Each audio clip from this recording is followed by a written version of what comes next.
Bonjour, je m'appelle Nicolas et je suis un prof heureux. Il y a 3 ans, je vous avais déjà fait une vidéo sur la plateforme Tactileo. Cela ne nous rajeunit pas. Il y a eu depuis pas mal de changements sur la plateforme et il y a certains aspects que je n'ai pas abordés dans la première vidéo. Je remercie d'ores et déjà Tactileo pour sponsoriser cette chaîne et lui apporter un petit peu de soutien, et Dieu sait qu'elle en a besoin en ce moment.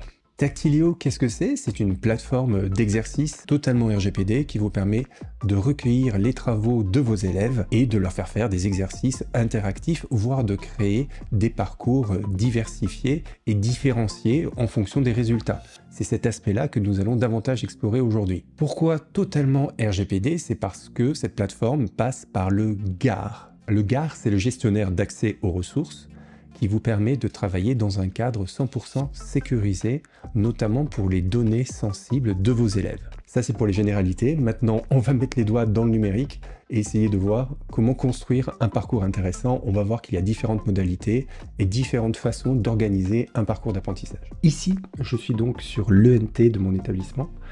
Et Tactileo se trouve dans le médiacentre au niveau des ressources et ça s'appelle Commun numérique Tactileo Collège. Donc je clique sur accéder. Lorsque vous vous connectez à Tactileo, au début cela devrait ressembler à cela. Voilà. Ici les communs numériques collège Tactileo. Ce qui est intéressant dans cette plateforme, c'est qu'elle va vous permettre de travailler la notion de granularité. La granularisation consiste à découper du contenu pédagogique en petites sous-unités appelées grains. L'idée, ça va être d'organiser ces grains de manière progressive pour construire, brique par brique, un parcours d'apprentissage pour vos élèves. Ainsi, ils disposent davantage de flexibilité, d'individualisation de leurs apprentissages au sein de leur parcours. Pour entrer dans le vif du sujet, vous pouvez faire une recherche. Vous pouvez choisir selon la granularité, soit un grain, c'est-à-dire un document multimédia, soit un module, c'est-à-dire des exercices interactifs avec quiz, etc. Vous voyez qu'il y en a quand même 1202. Et enfin par parcours, c'est-à-dire avec différents paliers. Pour résumer, on a 3 niveaux d'organisation. On va avoir le grain, on va avoir un module qui va être une succession de pages dans lesquelles on peut mettre des exercices interactifs, des documents vidéo en 3D, etc. Et en plus, un niveau d'organisation supérieur qui est celui du parcours, avec différents paliers que l'élève devra franchir pour arriver au bout de son apprentissage. Maintenant, on va dire que vous avez vraiment créé votre granularité, votre concept, vous l'avez découpé en petites séquences, par exemple. Donc, un truc très simple, ça va être de créer un grain, c'est-à-dire une seule page qui présente votre document. Voilà, si je clique sur créer un grain, je peux mettre le nom du grain, je décris le grain en question, donc c'est un seul document sur une seule page. Il vous suffit pour ajouter le grain de faire à partir d'un fichier. Hop, par exemple ici je mets une petite image d'un élève qui étudie, voilà, donc là il est uploadé. Et ici on peut mettre en plus une image d'illustration et en cliquant sur sauvegarder, mon grain est créé et sauvegardé automatiquement. Rien de plus simple, et donc vous pouvez mettre à peu près n'importe quel type de document sur une seule page. L'idée maintenant, ça va être plutôt de voir comment on s'occupe d'un module, comment on crée un module. Pour créer un module, il suffit de cliquer sur créer un module. Le nom du module, donc ici je vais faire tuto Tactileo, et après on choisit un nouvel élément dans le module. Donc ça peut être l'exemple d'une image, une zone d'intérêt où on a une image et on va choisir une zone qui est intéressante, un texte à trous, question choix multiple, sondage, une question audio, réponse illustrée, recomposer un texte, ordonner des éléments, relier des éléments, grouper des éléments, une réponse ouverte, vraiment là où l'élève va devoir taper sa réponse. Si vous voulez ajouter des choses qui ne sont pas des éléments évalués ou évaluables, vous pouvez ajouter des vidéos, une page internet, un document PDF, une page multimédia, des ressources. Voilà. Ici vous avez donc un module que j'ai déjà fait et on va voir comment créer ce que j'appelle des coups de pouce, c'est-à-dire comment créer des petits embranchements qui vont permettre de diversifier l'expérience des élèves et donc de diversifier les parcours possibles au sein même d'un module. Si vous regardez bien l'organisation, ici j'ai un coup de pouce, à la fin j'ai mis un coup de pouce numéro 1 et j'ai mis en dessous un coup de pouce numéro 2. Ces coups de pouce en fait vont servir si jamais l'élève n'arrive pas à faire un exercice. Par exemple, on va dire que on va prendre l'exercice sur le schéma des poumons dans la cage thoracique ici. Le crayon c'est pour modifier l'élément. Donc c'est un exercice de glisser-déposer classique. On met une image dans le fond et on ajoute une étiquette et on la place au bon endroit. Par contre, là où ça va être intéressant, c'est le paramétrage ici. C'est-à-dire que si l'élève se trompe, il ne met pas au bon endroit. Voilà, message si la réponse est fausse. Il y a écrit réponse incorrecte, on peut mettre quelque chose d'un peu plus personnalisé bien sûr.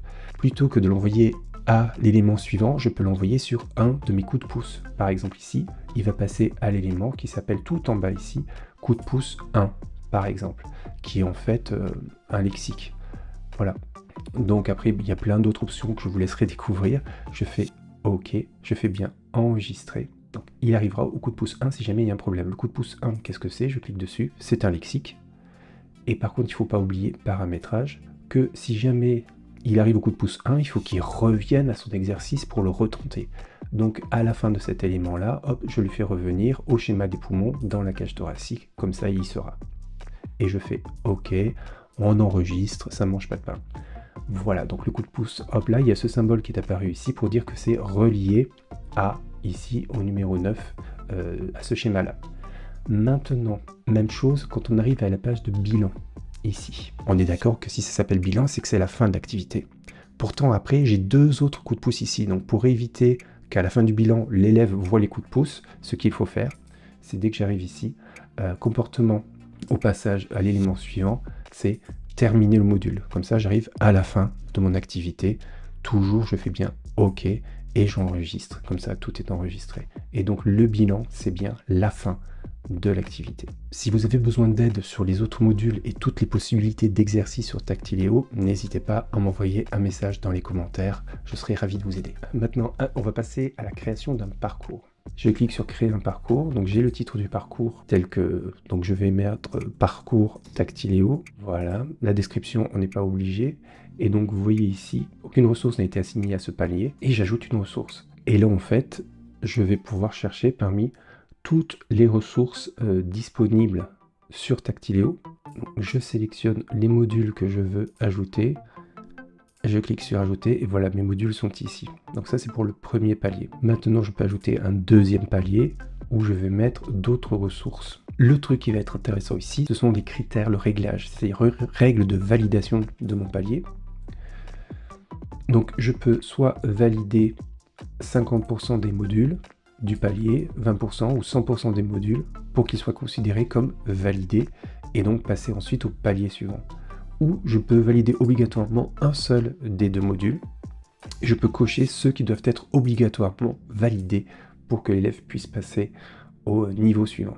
Voilà, avec cet extrait-là, je pense que vous avez compris comment construire un parcours.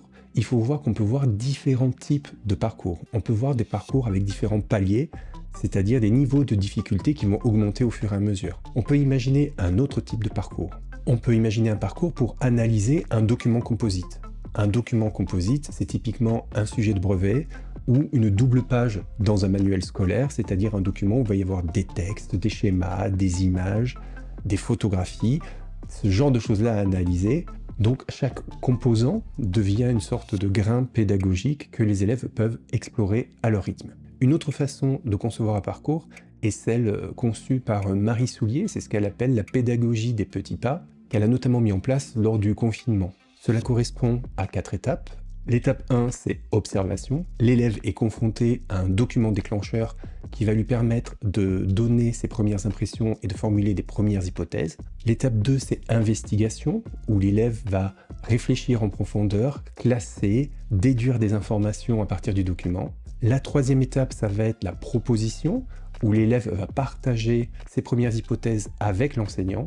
4, c'est la restitution, où l'élève va produire un travail personnel que l'on va appeler chef-d'œuvre, travail personnel qui traduit ses apprentissages et sa compréhension globale du sujet. Maintenant, comment partager ces parcours avec vos élèves?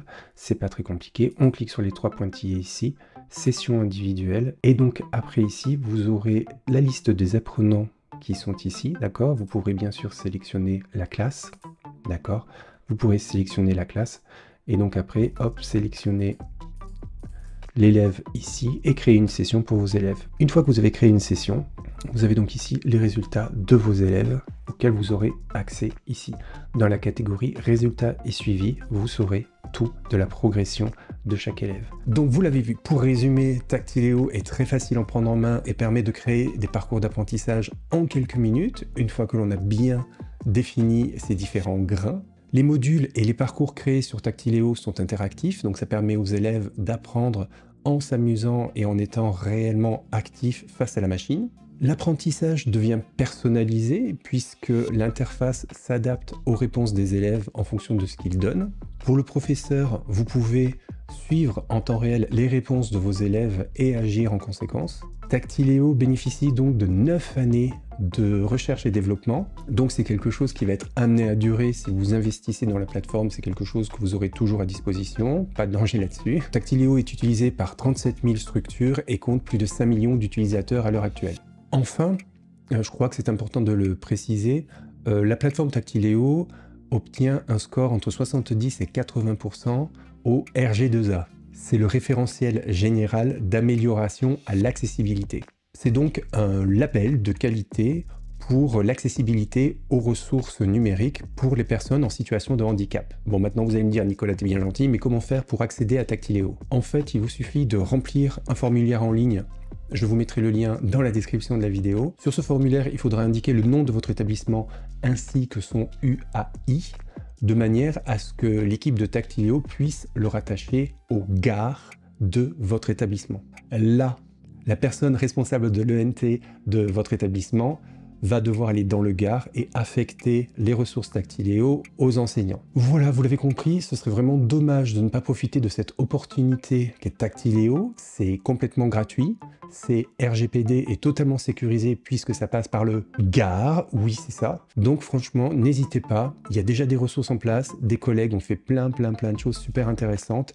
Au moins, allez-y, jetez un coup d'œil, ça vaut vraiment le coup. Je remercie d'ailleurs toute l'équipe de Tactiléo pour la confiance qu'ils m'ont accordée et pour avoir sponsorisé ma chaîne. Vous avez vu que le rythme de publication des vidéos n'est pas toujours très régulier, c'est que malheureusement ça prend du temps, et avoir du soutien simplement de certains partenaires, ça aide aussi pour la production des vidéos, je ne vous le cache pas. N'hésitez pas à poser des questions en commentaire si vous en avez, et je vous mets toutes les informations nécessaires en description. En attendant la prochaine vidéo, merci de votre fidélité, merci d'être toujours là. À très bientôt, ciao.